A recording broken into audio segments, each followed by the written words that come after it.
อน้อมน้อมแด่พระผู้มีพระเจ้าผู้ไกลจากกิเลสตรัสรู้ชอบได้ด้วยพระองค์เองขอถวายเคารพพระเดชพระคุณหลวงพ่อวิราชศิรโชโตขอการคณะสงฆ์ขอเจริญพรญาติโยมทุกคนทุกท่านนะ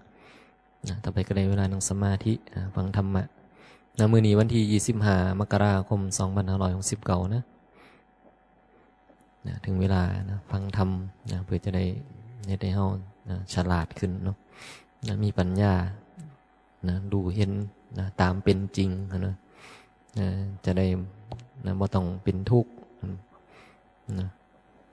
คันบ่เห็นตามเป็นจริงแล้วมันก็เป็นทุกข์ก็วุ่นวายยังเกิดขึ้นมันกับเดือดร้อนมีปัญหาวิตกกังวลมันเครียดชีวิตถ้าว่าเข้าใจความจริงแต่ถ้าเข้าใจความจริงแล้วมันก็ยังเกิดก็เป็นเหตุเป็นปัจจัยมีเหตุมีปัจจัยก็เป็นเช่นนั้นเห็นป่ะก็บริหารจัดการไปตามเหตุปัจจัยที่เฮามีจะเรื่องยังก็ตามเฮาก็ต้องบริหารจัดการมันสงเคราะห์มันไปก่อนทุกธาตุขันธ์ก็ดูแลมันไปเห็นป่ะที่เป็นเท่าที่มันเฮ็ดได้นี่คือเฮาศึกษาเพื่อที่จะบอกให้มันเกิดแรงกดดันขึ้นมาอีหยังจะเกิดมันก็เป็นเรื่องของธรรมะอีหยังเกิดขึ้นมาสิ่งที่มันเกิดล้วนมีเหตุมีปัจจัยให้เกิดนี่คนเฮาได้เกิดมาก็เพราะมีเหตุมีปัจจัยให้ได้เกิดเป็นคนไงจังได้เกิดเป็นคนอยู่มาโดนปะนี่ก็เพราะมีเหตุมีปัจจัยให้อยู่ได้มาโดนจนเฒ่าจนแก่บางคนเขาบ่มีเหตุมีปัจจัยให้ได้อยู่จนเฒ่าจนแก่เห็นบ่น้อยๆนุ่มๆเขาก็ตายไปนี้จากเฮานั่นบ่ลูกหลานผู้ลางคนโอ้ยว่าจะได้พึ่งพาอาศัยยามเฒ่ายามแก่เขาบ่มีเหตุปัจจัยนี่เขาก็ตายไปนี้จากเฮาเฮาคือกันมีชีวิตอยู่นี่มีเหตุปัจจัยมันยังมีอยู่ได้มานั่งอยู่ตรงนี้ได้มาศึกษาธรรมะทุกอย่างล้วนมีเหตุปัจจัยของเขามีเหตุปัจจัยมันเป็นแบบนี้เขาจะไปจัดการยังบังคับยังให้มันเป็นไปตามความต้องการทุกอย่างกับว่าไหนอยากได้แบบนี้ให้เป็นแบบนี้ต้องเป็นแบบนี้ต้องเป็นแบบนั้นมันเฮ็ดบ่ได้บางอย่างก็เฮ็ดได้บางอย่างก็เฮ็ดบ่ได้เขาก็เลยต้องอยู่อยู่แบบเข้าใจว่ามันเป็นเช่นนี้ธรรมชาติมันเป็นแบบนี้ธรรมชาติจะไปบังคับบ่ให้ลูกตายก่อนพ่อก่อนแม่ต้องมาดูแลพ่อแม่นี่เลี้ยงใหญ่มาต้องมาตอบแทนบุญคุณนี่ใหญ่มาแล้วต้องทรงเสียเลี้ยงดูได้นี่ต้องอุปการะต้องตอบแทนกตัญญูกตเวทิตาเพราะพ่อแม่อุปการะมาแล้วเจ้าก็ต้องมากลับคืนตอบแทนบุญคุณต้องเฮ็ดคืนไปบังคับว่าใดหรอกมันก็แล้วแต่เหตุปัจจัยบางคนเขาก็มีเหตุมีปัจจัยเขาได้เฮ็ดเขาก็เฮ็ดบางคนเขาบ่มีเหตุปัจจัยมันก็บ่ได้เฮ็ดเรื่องพวกนี้มันไปกำหนดเอาตามที่เราต้องการบ่ได้ถึงว่าชีวิตมันขึ้นอยู่ตามเหตุปัจจัยของมันเป็นเช่นนี้เองเขามองโดยธรรมะแล้วมันเป็นเช่นนี้เองคนเกิดโอ้มันก็เป็นเช่นนี้นี่เขาได้มาเกิดเนี่ยเขาได้มาเกิดคือจังเขาได้มาเกิดนี่มันก็เป็นธรรมชาติเป็นแบบนี้มันได้มาเกิดเหตุปัจจัยให้เขาเกิดขึ้นมาเกิดมาน่ะเป็นยังไงเกิดมามีครอบครัวมาเป็นยังไงครอบครัวลำบากครอบครัวยากจนครอบครัวร่ำรวยสุขภาพร่างกายดีบ่ดีเกิดมาฉลาดหรือโง่มันมีเหตุปัจจัยของเขาเขาสร้างเหตุปัจจัยมาแล้วมันมีเหตุเป็นแบบนี้ก็เป็นแบบนี้เห็นบ่โดยธรรมชาติของเขาเป็นเช่นนี้เอง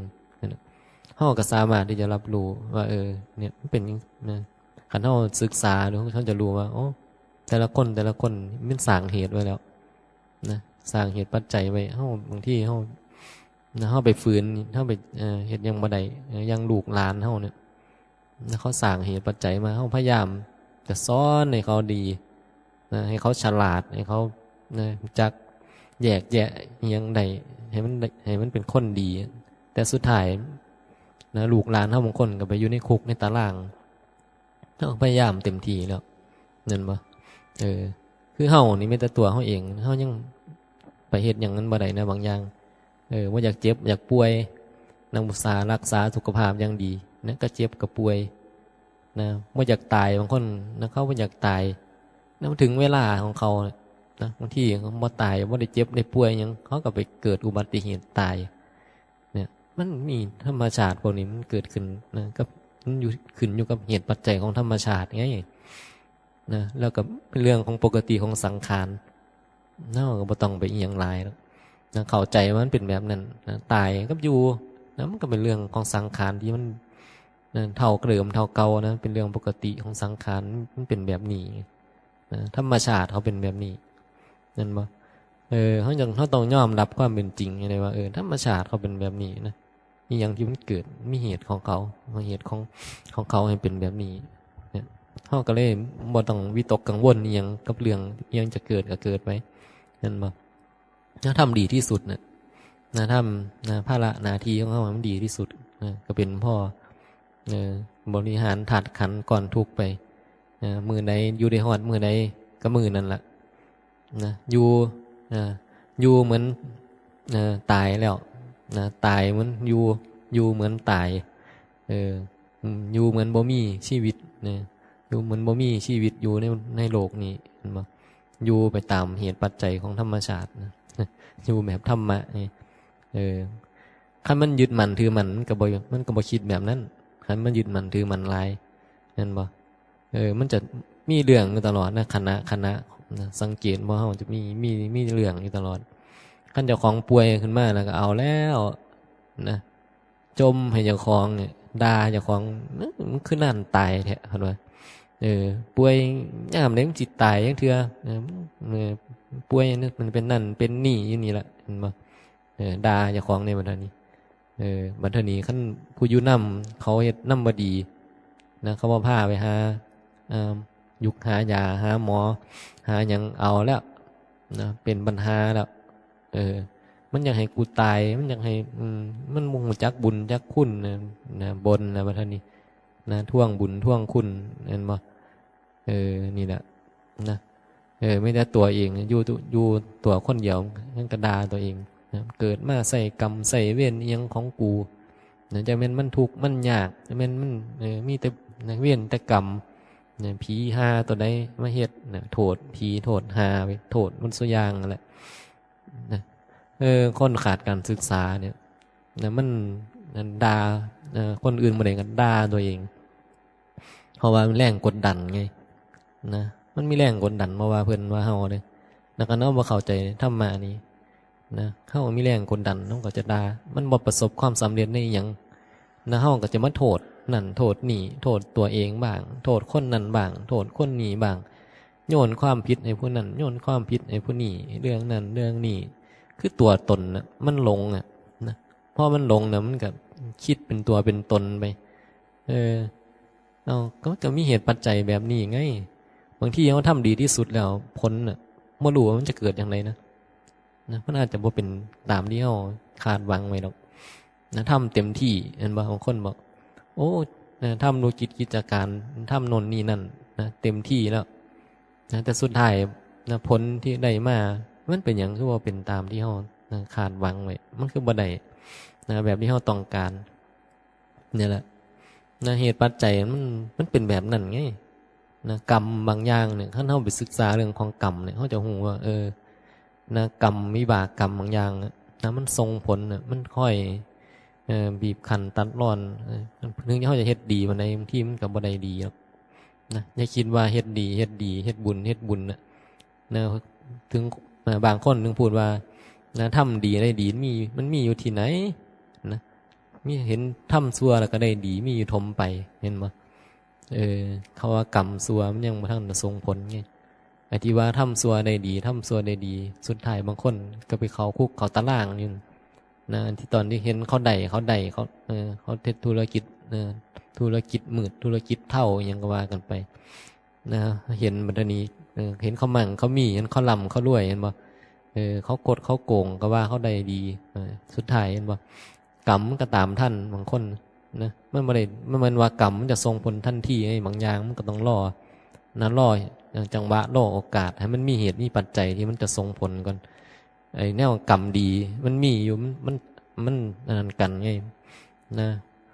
มันเอาชนะกรรมดีบ่ได้บางทีตอนที่เฮ็ดชั่วนี่กรรมดีมันส่งผลอยู่กรรมดีที่เคยสร้างไว้นะมันส่งผลกรรมชั่วก็เลยยังมาทำงานไงนะเรื่องของกรรมมันหัวละเอียดนะถ้าฟังหลวงพ่อมันเทศมันจะเทศแยกแยะให้ฟังโดยละเอียดเรื่องของการกระทำของคนนะเรื่องของกรรมมันเป็นเรื่องอื่นหรอกนะเรื่องของเฮาเฮ็ดยังลงไปนะพระพุทธเจ้าเพิ่นจึงสอนว่าให้เว้นจากนะการทำบาปทั้งปวงนะทั้งกรรมขั้นเพิ่นว่ามันดีมันสิบอกให้ยังว่าสัพพปาปัสสะอาการะนังการไม่ทำบาปทั้งปวงว่าซั่นมันก็บ่ว่าแล้วนะมันก็บอกว่าให้เจ้าพากันเฮ็ดแต่บาปเด้อว่าซั่นอันใดเนี่ยมันเบียดเบียนกันก็พากันเฮ็ดว่าซั่นให้เว้นเสียจากความดีว่าซั่นบุญกุศลกุศลสู้บ่ซัมปทานะก็อย่าไปเอามากใส่เจ้าของนะให้พากันเอาไปให้ผู้อื่นผลความดีว่าซั่นนะส้มจอยอย่าพากันเฮ็ดเด้อความดีให้พาสร้างกรรมทำเวรไว้หลายๆตายแล้วสิได้ไปขึ้นสวรรค์เสียบ่ได้ไม่ตกนรกว่าซั่นอยู่กับสิมีชีวิตสะดวกสบายเวิร์ดเงินกินเงินใส่พากันคดกันโกงพากันหลอกล่วงต้มตุนแนวไหนมันบ่ดีนะหอบมามากองไว้น้ำเฮานี่มันทำดีมันบ่ได้ดีดอกว่าซั่นนะทำดีได้ดีมีอยู่ใส่บ่เห็นมีหรอกว่าซั่นพระพุทธเจ้าบ่เห็นสอนว่าซั่นเด้นะมีแต่บอกว่าให้เว้นจากกรรมซะว่าซั่นนะเว้นจากการทำบาปทั้งปวงนะไหนเป็นบาปให้เว้นเสียหั่นบ่อันใดเป็นกุศลให้พยายามเฮ็ดให้ถึงพร้อมให้มันมีพร้อมนะอันใดเป็นประโยชน์นะต่อนะก่อนทุกต่อถาดต่อขันก็ไม่เฮ็ดว่าก่อนทุกมันมีอยู่ถาดขันมีอยู่ก็เฮ็ดนะพยายามทำสิ่งที่เป็นประโยชน์กับตัวเองนะเพราะมันเป็นประโยชน์กับตัวเองแล้วมีเหตุปัจจัยเกี่ยวของกับผู้อื่นก็ทำนะมันเป็นประโยชน์กับผู้อื่นนั่นบ่นะก็เฮ็ดละเรื่องนั่นเป็นเรื่องของการสงเคราะห์ก่อนทุกข์ไงการเปลี่ยนอยู่มีก่อนทุกข์อยู่น้ำกันเว้นบาปแล้วก็ทำบุญคือทำความดีต่อกันและอีกอย่างคือการทำจิตยืนญาณของเฮาให้มันฉลาดอย่าสิโง่หลงอยู่กับตัวตนอยู่เนี่ยโง่หลงเป็นตัวเป็นตนยึดมันถือมันร้ายอีกหน่อยก็ตายแล้วนะบ่มีไผสิบ่ตายทุกคนเกิดมาสังขารนี่มันก็บ่เที่ยงเห็นบ่มันก็เฒ่าไปนำแก่ไปนำซุมื้อบ่มีผู้ใดสิอยู่ค้ำฟ้าดอก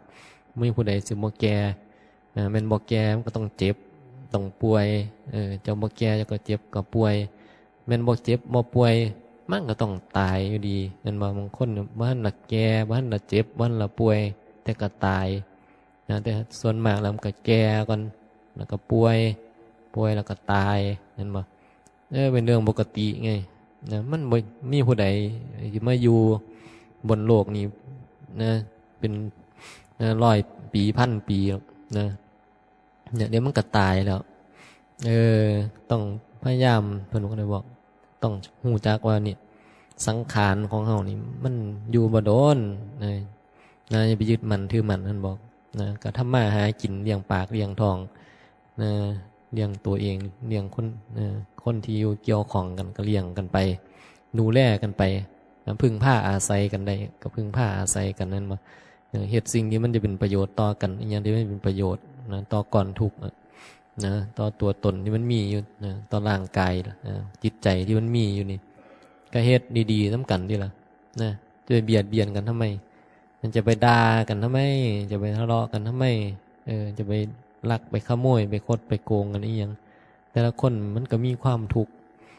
เฮาก็อยากได้ในสิ่งเฮาก็รักในสิ่งที่เฮามีเห็นบ่อยากได้ในสิ่งที่เฮาต้องการเฮาก็หวงแหนคนอื่นเฮาก็คือกันเขาก็รักในชีวิตของเขารักในทรัพย์สินสิ่งของเขา แต่ละคนมันก็มีนะความยินดีพอใจในธาตุขันธ์ร่างกายแล้วก็มีในทรัพย์สินเงินทองของตัวเองน่าจะไปเบียดเบียนกันทำไมก็ต้องให้การสงเคราะห์ซอยเหลือกันด้วยความเต็มใจ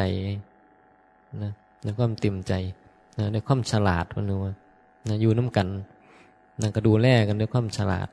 นะดูแลกันด้วยความฉลาดนั้นโดยสติปัญญามันก็สอนสอนธรรมะนี่โอ้พระเจ้าสอนดีเลย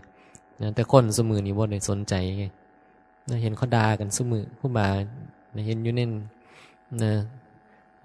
เห็นอยู่ในข่าวในติ๊กต็อกนี่เห็นว่าเขากำลังหาเสียงกันหาเสียง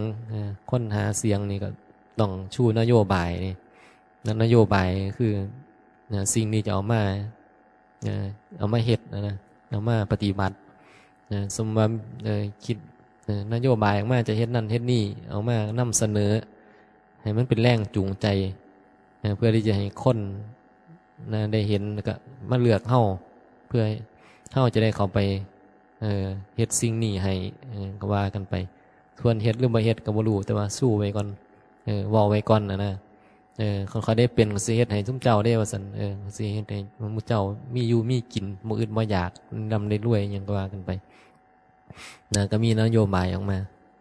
บ่แล้วก็มาด่ากันแล้วบัดเดี๋ยวนี้มึงบ่เฮ็ดอีหลีดอกหยังทะเลาะกันโอ้นี่ล่ะเนี่ยมันเรื่องโลกนี่มันวุ่นวายอีหลีนะไปเบิ่งจังได๋ก็วุ่นวายบ่ว่าพวกใดก็วุ่นวายนะเฮาคันเฮาไปเบิ่งคันเป็นเฮาบ่ศึกษาธรรมะเฮาไปเสพเฮาก็สิมีเรียกว่ามีอารมณ์ร่วมบางคนนี่ไปเสพเห็นเขาทะเลาะกันในเรื่องการเมืองนี่แหละหมู่ผัวเมียญาติพี่น้องพิษกันย้อนการเมืองนี่แหละไปเสพการเมืองนะคนในประเทศนี่เดี๋ยวนี้มันก็แบ่งพรรคเด้ฟังสีแดงสีส้มสีเขียวสีเหลืองอิหยังก็ว่ากันไปแบ่งพรรคแบ่งพวกไงพวกกูพวกสูพวกมึงเห็นบ่เนี่ยนั่นคือมันบ่เข้าใจธรรมะไงมันก็เลยมันบ่เอาธรรมะมาใส่นะคนทุกมื้อนี้นะละเลยศีลธรรมคุณธรรมมันก็เลยแบบบ่มีแล้วว่าบ่มีธรรมะในใจบ่มีความรู้ในธรรมเนี่ยมันก็เลยคิดแต่จะแบบคิดเป็นตัวเป็นตนไปหมดนะบ่คิดถึงเรื่องว่าอยู่มาโดนเนี่ยเขาสิหามไปเผาทิ้งเฮาบ่มีไผดอกว่าบ่มีไผดอกออกมาว่านักการเมืองคนใดบ่เคยออกมาว่าเอ้ยอย่าทะเลาะกันหลายนะถ้ากันเบิ่งอย่างนี้เฒ่าห้อมสิตายแล้วแต่ละคนเนี่ยเฒ่าห้อมสิตายแล้วเอามาเล่นการเมืองใกล้เขาสิหามเฮาไปเผาได้นี่60 70เกษียณมานี่นะมาทะเลาะกันอยู่นี่เห็นอยู่นายกรัฐมนตรีสหรัฐอเมริกานะพ่อใหญ่ยังรู้จักอยู่นั่นแหละเรากระเฒ่าห้อมสิตายเลยพ่อใหญ่นั่นเราอยู่ไกลดอกเว้าให้เราเป็นหยังดอกเราฟังบ่รู้เรื่องเนาะภาคกระจอกคือเฮานี่เว้าไปก็บ่มีบ่เสมียนอีหยังเขาดอกนะภาคกระจอกเรียกว่านักคนนี่คันบ่ดังนะบ่มีกระแสในสังคมเว้าหยังไปมันก็ซ้ำเป็นหยังมันบ่รู้สึกหยังนะบ่รู้สึกอีหยังเว้าไปมันบ่ระคายผิวให้มันหยังก็ได้ให้มันยุ่งกัดก็ยังรู้สึกเด้มดกัดก็ยังรู้สึกมันบ่อันนี้จักนำบ่รู้สึกหยังนะเอาไปก็บ่ได้รู้สึกหยังเพราะว่าหยังเสียงของเฮาคนที่บ่มีเรียกว่าอิทธิพลนะมันบ่มีผลหยังบ่ค่อยมีผลหยังเนาะนะเว้าไปก็มันก็หายไปนะเว้าแล้วมันก็หายไปนะสิ่งที่เฮาเว้านึกบ่มีผลไงแต่ถ้าเป็นคนมีอิทธิพลเขาไปเว้ากันนะเขาไปด่ากันมันก็เป็นสื่อมันก็เป็นกระแสนะแต่ถ้าคนแบบกระจอกคือยังคุบานี่ภาคกระจอกนะเว้าไปเถอะเว้าเองเขาบ่มีผลหยังเขามีผลหยังเขาบอกเขาบอกออกไปโปรโมทหยังนะเว้าแล้วก็จบไปเว้าแล้วก็แล้วแต่ถ้าเฮาเป็นพระดังนี่บ่ได้เด้ถ้าเป็นหลวงปู่หลวงตาครูบาอาจารย์ที่เพิ่นนะมีคนศรัทธาหลายๆรู้จักหลายๆเว้าหยังออกมาเป็นประเด็นไงเป็นประเด็นนะยิ่งเป็นพระที่แบบ แต่ก่อนเห็นบ่พระไปเล่นการเมืองไปเกี่ยวข้องกับการเมืองมันก็เป็นประเด็นไปเรื่อยๆนะแตกเป็นประเด็นนะบางทีก็สร้างปัญหาให้ตัวเองแต่ที่ดีที่สุดก็คือบ่ต้องไปยุ่งนะบ่ต้องไปวุ่นวายเขาเจ้านะปล่อยนะให้มันเป็นเรื่องทั้งโลกนะมันปกติพระท่านก็บ่ให้ไปเกี่ยวของกับเรื่องทั้งโลกนะเรื่องการเลือกตั้งอหยังสิเห็นบ่พระเจ้าบ่ได้พาไปเลือกตั้งนะพระก็เลยบ่ควรไปเว้าเรื่องการเมืองนะที่ยุบพรรคใดฝ่ายใดฟังใดดีฟังใดบ่ดีเจ้าสีใดสีขาวสีดำสีแดงสีส้มสีเทาสีม่วงสีเขียวอหยังพระสีอยู่พรรคใดก็พระก็อยู่สีเหลืองพระห่มผ้าเหลืองนี่ก็สีเหลืองตัวสีอยู่เจ้าของก็อยู่พรรคเจ้าของตัวอย่าไปอยู่พรรคผู้อื่นนั่นเนาะการเมืองเป็นเรื่องของการเมืองแม่ชีก็อยู่สีขาวไปนะแม่พราหมณ์อุบาสกอุบาสิกานะส่วนชาวบ้านเขาจะอยู่สีใดก็เป็นเรื่องของพระเจ้ามันเป็นสิทธิ์ไง นะพระเฮาก็เลยบ่มียุ่งกับการเมืองนี่อยู่ตรงกลางเนาะอยู่ตรงกลางนะบ่มีแต่ว่าก็นะพูดถึงเป็นประเด็นในทางธรรมะซื่อบ่ได้ไปวิพากษ์วิจารณ์หยังดอกนะเพราะว่า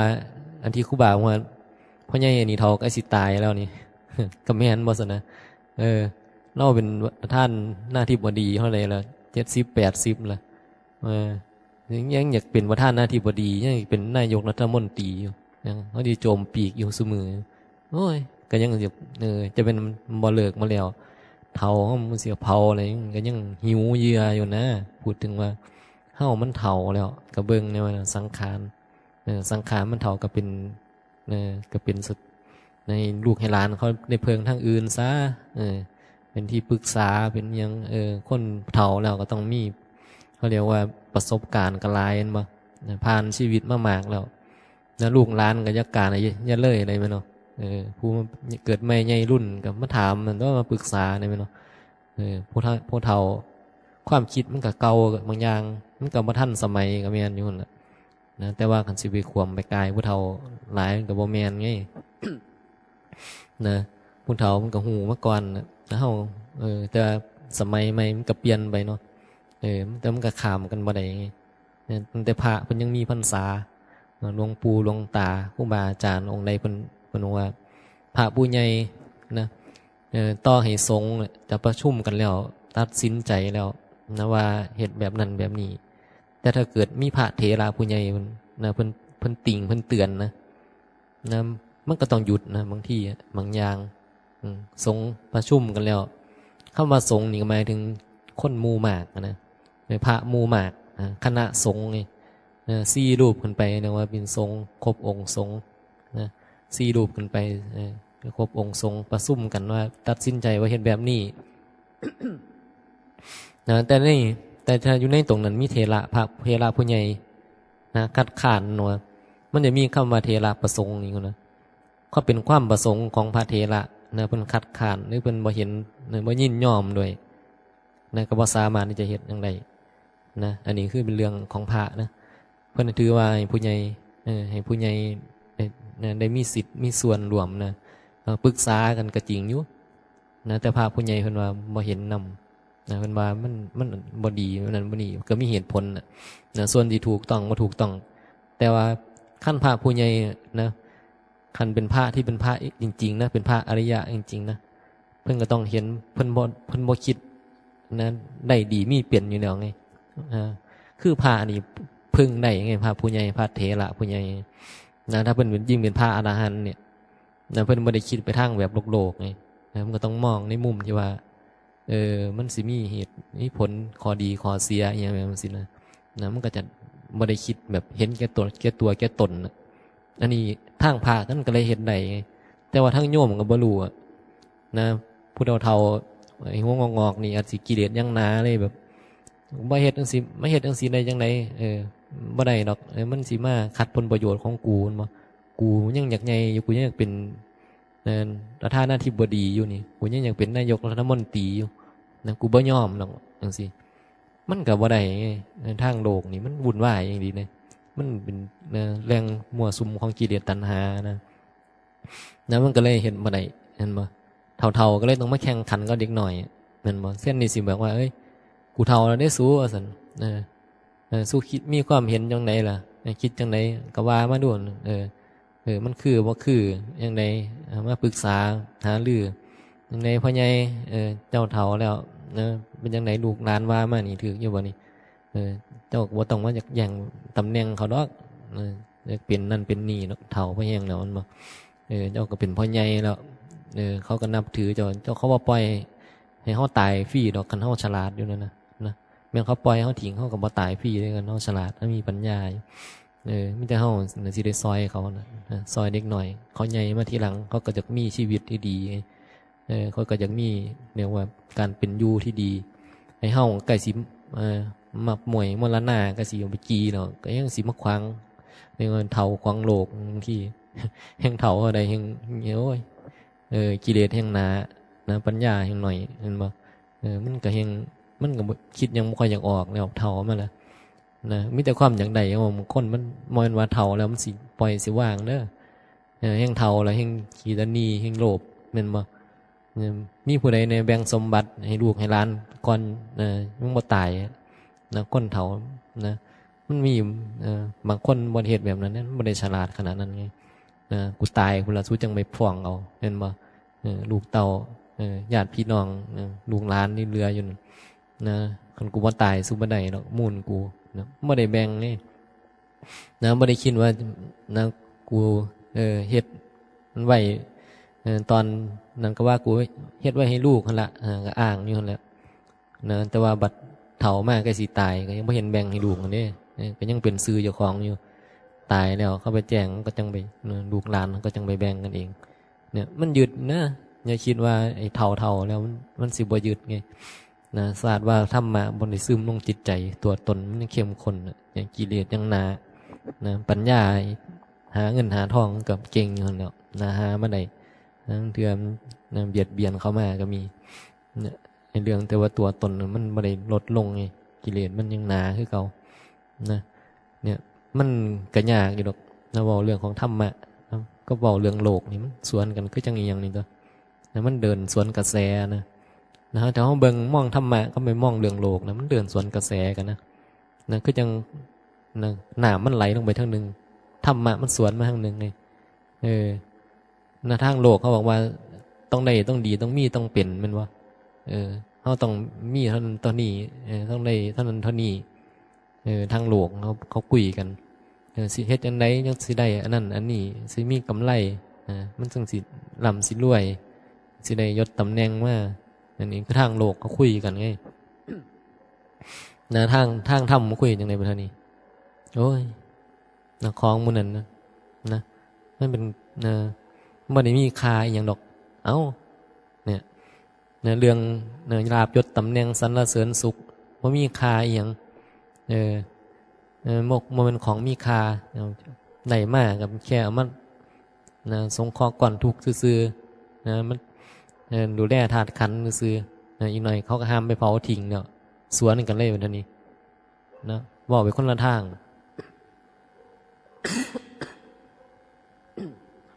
คนฟังก็เลยแบบกันคนบ่มีเหตุปัจจัยมาทั้งนี้ฟังแล้วมันก็เหมือนไปขัดกันทะเลาะกันตายเห็นบ่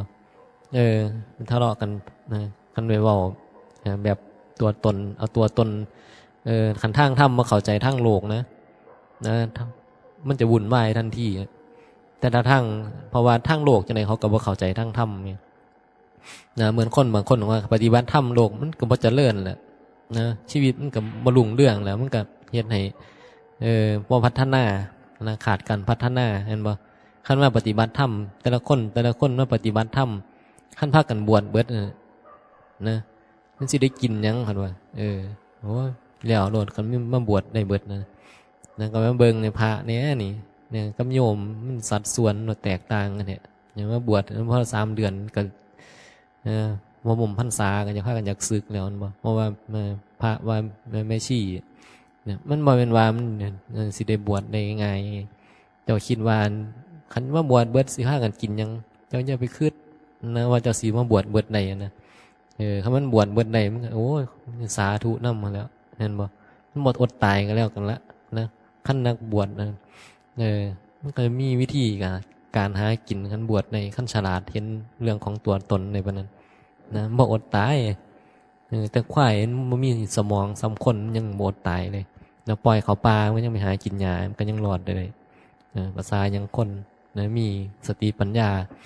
นะว่าปลาให้เจ้าของอดตายหรอกจะบอกให้แม้นว่าบวชบ่สุคนกันเชื่อได้ว่านะถ้าเป็นโลกนี่บ่มีผู้ใดแบบเอาลูกเอาผัวเอาเมียแล้วก็พากันออกบวชเบิดบ่ฆ่าสัตว์เลยนะบ่นะบ่ทำบาปทำกรรมเลยนะปลูกเขากินปลูกพักปลูกหญ้าในกินก็จังนะกินอยู่ก็จังงัวจังควายมันอยู่ได้กินแต่พักกินนั่นบ่ฆ่าสัตว์นั้นก็อยู่ได้เหมือนเดิมพุ่นแล้วมันก็ปรับตัวได้เห็นบ่นะคนบางคนเขากินเนื้อมันแต่น้อยใหญ่ขึ้นมาเขายังเลิกกันยังมีเลยเขายังกินมังสวิรัตินะกินแต่ผักเนื้องัวควายนะพวกสัตว์ปลาสัตว์กินพืชนี่เขาก็ยังอยู่ในบ่เกี่ยวนะบางคนเดี๋ยวมันสิบ่เจริญนะคันบวชเบิดเข้าใจคนละอย่างนี่นะเข้าใจคนนะคิดแบบโลกนะคิดแบบโลกมันสิบ่มีเหยื่อเสพน้ำยานนะยานบ่ได้เสพเหยื่อพากันบวชหมดนั่งกูสิไปเอาผัวเอาเมียได้จังไดกูสิมีแนวไปกินไปเที่ยวไปเล่นสนุกสนานได้จังไดนะแล้วก็มันก็เปลี่ยนไปบ่ได้พร้อมนะที่โลกอันนี้สิมีแต่มานักบวชนะ10 คนสิมาบวชได้จนเบิดเป็นไปบ่ได้เพราะสัตว์โลกเนี่ยนะสัตว์โลกมันมีกามมันเป็นสัตว์ที่อยู่ในภูมิของกามนะการที่จะออกมาบวชนะถือพรหมจรรย์เนี่ยมันเป็นเรื่องที่ยากนะบ่เป็นเรื่องง่ายๆเลยจะบอกให้เพราะว่าโดยธรรมชาติเท่าแล้วนี่มนุษย์นี่คือมันเป็นภพของกามไหมกามมาภพนะมนุษย์นะมนุษย์คือคนเท่านี้เป็นกามมาภพคำว่ากามมาภพหมายถึงว่าภพภูมิมันเป็นภพภูมิของกามนะคนที่จะละออกจากกามได้นะมันยากมันเป็นเรื่องง่ายๆนะก็คือเฮาเกิดมานี่แหละผู้ใดแนบ่นะบ่แสวงหาเหยื่อกามเนี่ยนะบ่มีแต่ละคนก็อยากได้นะรูปรสกลิ่นเสียงสัมผัสที่มันดีเห็นบ่นะอยากได้ลาภยศสรรเสริญสุขมันบ่ไม่มีผู้ใดบ่แสวงหาแต่ปัญหาว่าไผสิหาได้ผู้ใดสิหาได้แน่แค่นั้นเองหาได้ส่ำใดบางคนเขาก็ได้ได้ลาภมาหลายมีเงินมีทองหลายเป็นคนรวยเป็นเศรษฐีได้เสียงสรรเสริญหลายได้ยศตำแหน่งสูงนั่นบ่มียศตำแหน่งเป็นผู้มีอิทธิพลมีหน้ามีตาในสังคมบางคนก็ได้ความสุขมานั่นบ่เนี่ยเขาก็ได้มาไงแต่ละคนก็แสวงหาหมดทุกคนเนี่ยแสวงหามาเพราะมันเป็นสัตว์ในกามไงนะบ่ได้ว่าอยู่ดีๆสิละออกจากกามเลยนะมันก็ต้องหาเหยื่อกามมาก่อนพอเสียไปบางคนเนี่ยมันก็เกิดเบื่อเองนะบางคนนี่เขาก็เสียไปแล้วได้มันทุกอย่างแล้วนะมันรู้สึกเบื่อเองด้วยเหตุปัจจัยบางสิ่งบางอย่างที่เขาอาจจะเคยสร้างมานะเขาก็จะเบื่อในกามนะรวมรสกินเสียงก็คือบางคนผัวเมียบ่อยู่น้ำกันไปโดนๆนะก็บ่ได้นอนอยู่น้ำกันนะบ่ได้อยู่เฮือนบ่ได้อยู่ห้องนอนเดียวกันก็แยกกันไปนอนหรือบางคนนะก็บ่มีอิหยังกันนะเลิกนั่นบ่ก็เลิกมาเองบางสิ่งบางอย่างนะเคยกินเคยมักเคยชอบบางทีมันก็บ่เอาบางคนเขาก็นะลาภยศตำแหน่งยังเขากับแต่ก่อนนะติดเสพติดนะก็เรื่องพวกนี้บางคนเขาก็ละนะมันออกได้เองนะบางคนหาบ่ได้บ่มีนะมีซ้ำที่เราที่ใดมันก็ได้ซ้ำนั่นไงนะแต่ละคนมันแสวงหาหมดนั่นแหละนะแสวงหาใครก็อยากมีเงินหลายๆเห็นบ่เกิดมาใครสิอยากจนเนี่ยบ่มีแต่ละคนก็อยากรวยอยากมีอยากมีเงินหลายๆอยากมีทรัพย์สมบัติหลายๆอยากมีความสุขหลายๆแต่มันก็หาได้เท่าที่หาได้ไงเหตุปัจจัยมีซ้ำไหนก็ได้ซ้ำนั้นนะเขาก็ได้มาเฮาก็ได้มาซ้ำนั้นไงนะเนี่ยมันเป็นสัตว์ในกามอ่ะสิ่งแรกที่คนที่เกิดมามันก็แสวงหากามหมดนะไปศึกษาเรียนรู้ไปเข้าโรงเรียนไปเรียนมาไปหาความรู้มากก็เพื่อที่จะมาหาเหยื่อกามนะเพื่อจะเอามานะสนองความต้องการของตัวเองบ่มีดอกว่าเฮานะสิไปเรียนมาเพื่อที่จะเอาความรู้มาดูแลก่อนทุกข์นะเพราะว่าร่างกายจิตใจมันเป็นทุกข์ มันบ่มีความคิดจังซั่นดอกนะเพราะว่ามันบ่ได้เข้าใจคำสอนของพระพุทธเจ้าเกิดมานั่นว่าซั่นต้องมาศึกษาก่อนหรือผู้ใดเกิดมาเข้าใจคำสอนของพระพุทธเจ้าแล้วนะเกิดมาออกมาจากท้องแม่ใหญ่ขึ้นมาก็หูเลยข้าเจ้าบ่ได้ยินบ่ได้ฟังจากปากผู้บาอาจารย์จากปากพระพุทธเจ้าหรือจากสื่อต่างๆที่มีที่เพิ่นเราเพิ่นบอกให้ฟังว่าเนี่ยธาตุขันธ์ร่างกายเฮาเกิดมาเนี่ยนะมันบ่ได้เป็นตัวตนมันเป็นก้อนทุกข์นะเฮาเกิดมามีเหตุปัจจัยเกิดมาแล้วมีก้อนทุกข์มาก็ต้องดูแลมันนะใครบ่เคยได้ยินได้ฟังมันจะหูได้จังไดเห็นบ่ก็บ่ฮู้แต่ละคนก็บ่ฮู้เกิดมาก็มาหลงก้อนทุกข์ลงก้อนทุกข์แล้วก็ไปเอาก้อนทุกข์นี้ไปแสวงหาเหยื่อกามมาปนเปื้อนะก้อนทุกข์มุกหูจักเนาะว่าอีหยังก้อนทุกข์นะแต่ฟังลองไปบอกแม่นี่นะไปบอกให้คนทั้งนอกฟังนี่คนที่บ่เคยฟังเทศน์จักเทื่อนี่บอกว่าเนี่ยร่างกายจิตใจนี่มันคือก้อนทุกข์ได้นี่ไปยึดแล้วก็เป็นทุกข์เนี่ยนะเฮาจะแต่ละมื้อเฮาดูแลก้อนทุกข์เนี่ยขันธ์หาเป็นภาระก้อนทุกข์ให้เฮาดูแลนี่นะจะต้องดูแลมันอีกหน่อยมันก็ตายทำไปเผาทิ้งมันก็เห็นหนางงหันหน้าหันหลังบอกอีหยังบอกอีหยังนี่บอกเรื่องอีหยังนี่เห็นบ่เข้าใจนี่เราสัจจะคนนั้นจะเป็นคนมีปัญญานะอาจจะบอกเราอาจจะเข้าใจได้แม่นบ่หลงก่อนทุกข์มันต้องมาโดนนั่นบ่อาจจะมีคนเข้าใจกันได้แต่โอกาสที่จะเป็นแบบนั้นแทบจะมี0.00001ล้านหนึ่งอาจจะมีสักคนหนึ่งมีอยู่พวกคนหนึ่งก็ได้นะที่ฟังแล้วเข้าใจง่ายขนาดนั้นเห็นบ่เนี่ยมันบ่เป็นวันจะเข้าใจได้ง่าย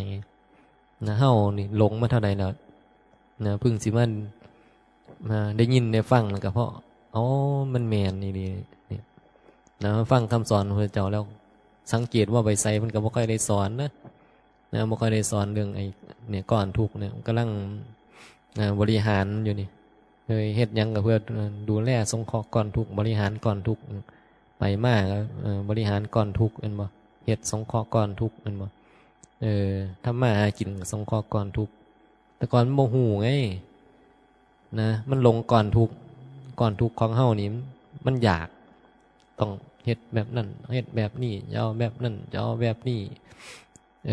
บ่ฮู้จักว่านี่คือก้อนทุกข์แล้วมันก็แก่บ่จบจักเทื่อนะอยากบ่เศร้านะวุ่นวายวุ่นวายอยู่บ่เลิกนะเดี๋ยวก็ผิดหวังเดี๋ยวก็สมหวังยุ่งยากคือหยังนี่นะการดูแลก้อนทุกข์คันบ่เข้าใจมันนะมันก็บังคับมันบ่จนเฒ่าจนแก่มากก็ยังวุ่นวายเนาะไปเบิ่งถึงเมื่อวานเบิ่งคนเฒ่าคนแก่เขาไปทะเลาะกันจังซี่ก็มีเนาะก็เบิ่งก็บ่ได้ไปแบบไปเกลียดไปสั่งบ่ได้ไปตำหนิอีหยังเขาเจ้านะแค่ว่าเฮาเบิ่งแบบว่าคนเฮานี่ก็มันหลงเนี่ยมันบ่เลือกผู้เฒ่าผู้หนุ่มดอกนะถ้ามันหลงอยู่นี่มันก็คือหลงเนี่ยนั้นหลงแล้วทั้งที่เขามีเงินหลายนะไอ้คนที่เขาทะเลาะกันเนี่ย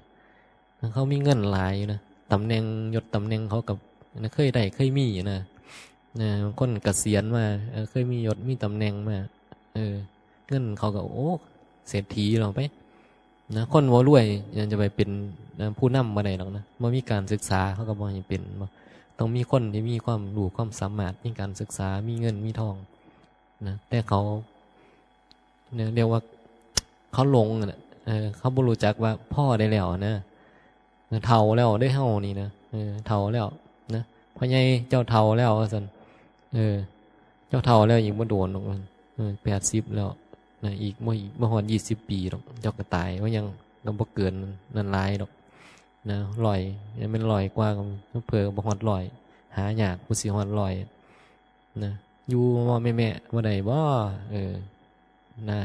อยู่มอแม่อยู่กับลูกกับเต่าลูกกับหลานนายเอาไว้เขามีปัญหาไว้ก็บอกเขาล่ะสู้ยังขึ้นยังบ่ออกก็มาถามก็ได้อยู่มาปรึกษาอันใดมันบ่เป็นตะคือก็นั่นก็จะบอกอยู่มอแม่ไงเฒ่าแล้วนะเหนื่อยมาเพราะหยังแล้วก็บ่ได้หยังดอก นะเฮ็ดประโยชน์อย่างอื่นก็ได้คันเฮาบ่ต้องไปนั่งเถียงกันบ่ต้องไปนั่งทะเลาะกันเราก็บอกนะบอกลูกหลานพร้อมว่าสู้อย่าไปทะเลาะกันสู้ฟังเนี่ยฟังกูสิบอกว่าเนี่ยเกิดมานี่มันยังบ่โดนดอกเนี่ยพ่อใหญ่นี่เฒ่ามันเกิดมาโดนอายุ80ปีแล้วนี่เฮ็ดมาบ่แห้งล่ะเฮ็ดมาบ่แห้งล่ะนะตั้งแต่สมัยพ่อใหญ่เป็นหนุ่มเป็นเฮ็ดมาแบบนั้นแบบนี้นะมันเป็นแบบจังสี่ตัวว่าซั่นมานะเฮ็ดหยังมาได้หยังมาก็เอามากินมาใส่ซื่อดอกว่าซั่นอีกหน่อยก็พากันตายเบิดแล้วนี่อยู่บ่โดนดอกนี่ก็เฮ็ดแต่ว่าอย่าขี้คร้านเด้ก็บ่ได้บอกเขาขี้คร้านเนี่ยสู้พากันเฮ็ดกันสร้างละดีแล้วนะเฮ็ดอันนี้มันดีอย่าแล้วก็อย่าไปเบียดเบียนกันอย่าไปโกงกันนี่สมัยสมัยมันจ้องได้ถักโกงนั่นวะถ้าเป็นผู้ใหญ่ก็ต้องมันต้องเปลี่ยนมาอย่างแต่ผู้ใหญ่คนละนะผู้ใหญ่บ่เปลี่ยนลูกหลานก็เป็นไปนำก็ซั่นก็สิว่าลูกใหม่ล้นบ่ไกลต้นมันเนาะมาเป็นมานํกันก็เป็นมานะครูบาอาจารย์เป็นในลูกศิษย์ก็เป็นไปตามกันเห็นบ่นะผู้ใหญ่จังไดก็เป็นแบบนั้นล่ะเป็นแต่หัวแต่หัวโจกน้ำก็ลงมาจากหน่วยงานใดก็ตามนะคันเฮาจะแก้ไขก็ต้องแก้ที่ผู้รักผู้ใหญ่ไม่จังจะแก้ไขก็ต้องมาได้ต้องสำนึกได้ก่อนนะคนเฮาคันบ่มีจิตสำนึกสำนึกยังบ่ได้มันก็บ่ได้นะการที่จะสำนึกได้มันก็เป็นเรื่องยากอีกนะเพราะบางทีมันลึกแล้วบางคนเฮานี่มันเป็นนิสัยนะซึมลงไปอุปนิสัยนะไปแก้ไขยังก็บ่ได้นะแก้ไขบ่ได้ครับมันก็ยากอยู่หรอกการที่จะแก้ไขนะจะไปลื้อถอนรากถอนโคนอย่างสักอย่างต้องใช้เวลานะคือยังนะเฮานี่แล้วนะจะให้ละ นะจะให้ละให้ปล่อยมันก็ยากกันวะต้องใส่เวลานี่ในการที่จะฝึกละฝึกปล่อยอย่างมหาหลวงพ่อเนี่ยนะมหาหลวงพ่อเคยแต่ก่อนเคยมีถูปเทียนดอกไม้เห็นบ่แล้วมหาหลวงพ่อเพิ่นบ่ผ้าบ่ผ้าใส่ดอกไม้ถูปเทียนแบบนี้แล้วบ่มีพุทธรูปแบบองค์ทองเหลืองอย่างนั้นมันก็รู้สึกแปลกๆนะรู้สึกแปลกๆรู้สึกคนบางคนเขาถึงบอกขาดบ่ได้นำบ่ได้จุดธูปจุดเทียนนะบางคนมันยึดมั่นถือมั่นอยู่ไงคันเฮาบ่ฉลาดขึ้นมันก็ยังแก้ปัญหาบ่ได้นะมันต้องฉลาดขึ้นมันต้องค่อยๆศึกษาเรียนรู้นะมันต้องเข้าใจให้ได้นะคันยังบ่เข้าใจนะยังบ่เข้าใจอยู่มันก็ยากที่จะไปแก้ไขอีหยังเรื่องใดก็ตามนะถ้าเห็นยังว่าเป็นประโยชน์ต่อตัวเองอยู่นะบ่เห็นโทษของมันแล้วมันก็อยากเป็นแบบนั้นอยากเป็นจังซั่นนะคันมื้อใดเฮาเห็นนะมันมีโทษเนี่ยจะอยากเลิกหรือบางคนอาจจะเห็นว่ามีโทษอยู่ก็ยังเลิกบ่ได้เลยบางสิ่งบางอย่างเห็นบ่คนติดการพนันคนติดยาเสพติดเนี่ยนะเขาก็รู้อยู่แต่ว่าเขาก็เลิกบ่ได้ทำไมเขาถึงเลิกบ่ได้ล่ะเขาเลิกบ่ได้เพราะว่าเหตุปัจจัยเป็นแบบนั้นไงผีสิงแล้วนะมันเข้าสิงร่างแล้วนะเป็นนิสัยแล้วนะเป็นว่าเป็นสันดานแล้วนะเป็นเป็นสันดานแล้วแก่บ่ได้แล้วบอกบางคนบอกเขาได้ว่าให้เศร้าก็บอกเศร้าบอกผัวก็เมียก็ด่ากันนะพ่อแม่ด่าลูกบอกยักเทือแล้วนะพยายามได้มันสิตายยักเทือมันนี่แรงกดดันเนี่ยนะมันบ่เดามันบ่เศร้าดอกให้มันเศร้ามันบ่เศร้าให้มันเลิกมันบ่เลิกมันเลิกบ่ได้ดอกมันเป็นเรื่องปกติที่เขาเฮ็ดจนเคยชินแล้วนะยุคสมัยสมัยนี้คือกันนี่ไอ้คนที่มันเป็นมีปัญหากันเลยนะเฮ็ดมาตั้งแต่ปุตตะปูพุ่นน่ะตั้งแต่สมัยได้แล้วครั้งแต่ก่อนนะคนสมัยก่อนจนทุกฮอดสมัยนี้สันเพิ่นสิสอนให้หยังเรื่องเห็นบ่เรื่องบ่ให้เบียดเบียนกันก็แสดงว่าครั้งพุทธกาลก็มีคือกันไงบ่มีดอกว่าสิบ่ให้เบียดเบียนสอนการทำมาหากินอันใดบ่ควรทำอันใดควรทำเห็นบ่มันก็สอนเบิดน่ะศีลเพิ่นก็ให้มาตั้ง5ข้อเขาซะมันก็บ่บัญญัติขึ้นมามันบ่มีเรื่องเบียดเบียนแต่สมัยก่อน ก็แสดงว่ามันมีมาแล้วนะมีมาตั้งแต่สมัยก่อนมีมาตั้งแต่ใดแล้วแต่มันก็แก่ไปแก่ทั้งหมดบ่ได้